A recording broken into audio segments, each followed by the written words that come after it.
only democratic nation on earth which disenfranchises the residents of the capital city in its national legislature.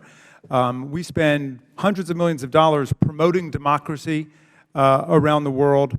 We have never been able to sell to any other country, and I don't even know if we try, the idea of disenfranchising hundreds of thousands of people who happen to live near the national parliament. Union and liberty, this was the cry of Abraham Lincoln and the Republicans in the 19th century. It's the cry of the people of Washington, DC today, who want to join the Union on the basis of equal citizenship and full voting rights. And they want equal liberty. That is the question, whether the government is going to stand with them or stand in their way. The only way that we have admitted new states to the Union is through Congress. We started with 13 states. We added 37 new states, all under Article 4, Section 3, which says new states may be admitted by the Congress into the Union. There's never been a state admitted by constitutional amendment. The Congress has the power to admit new states. The people, through the 9th Amendment and the 10th Amendment, have the power to create new states and to petition for admission, which is exactly what's happened here. Very quickly, Ms. Mayor, what is the name of the new state? Washington, D.C., Douglas Commonwealth. Douglas Commonwealth, okay. Now,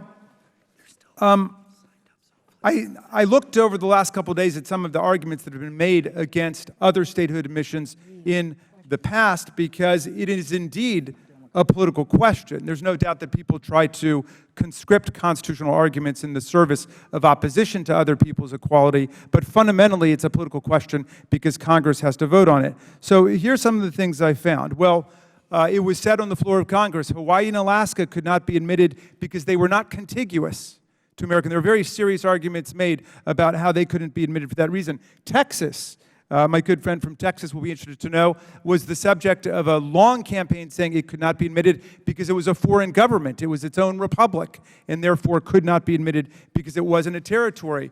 All of these arguments about how the land that is the District of Columbia today can't be admitted because it used to be part of Maryland were made about Maine because it used to be part of Massachusetts, Vermont because it used to be part of New York, West Virginia and Virginia, Kentucky and Virginia, Tennessee and Virginia. All across the country, these exact same arguments were made. They said that Idaho and Utah could not be admitted to the Union because of the practice of polygamy in those states and because of the political control of the Mormon Church. And actually, it was the Republican Party making those arguments that Utah and Idaho were not qualified to be admitted to the Union.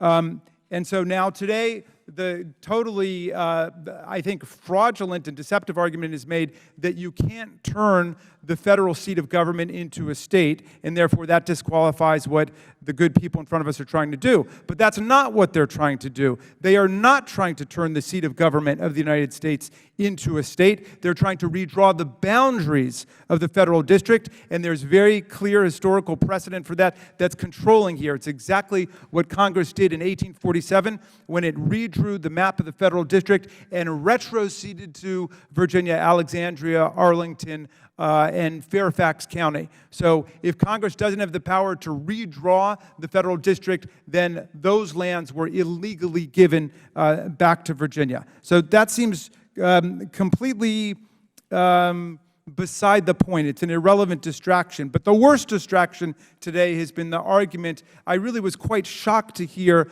about Jack Evans, who's a city councilman in the District of Columbia. The claim seems to be that if one person in a jurisdiction gets in trouble, you disenfranchise the entire community. That cuts against everything we believe in about democracy.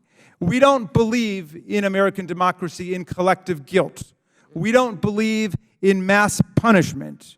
And we don't believe in depriving the people of democratic political sovereignty because of the sins, real or imaginary, of a single individual. And I would go through all of the politicians in all of our states, of everybody who's sitting on the panel today, to talk about the people who have been prosecuted, convicted, removed from office, and so on. But it would be beneath the dignity of this chamber. But it is beneath the dignity of this chamber to say that we should be disenfranchising, tax-paying, draftable, serving citizens of the United States because of the sins of one person. And with that, I happily yield back to you, Madam Chair. Thank you.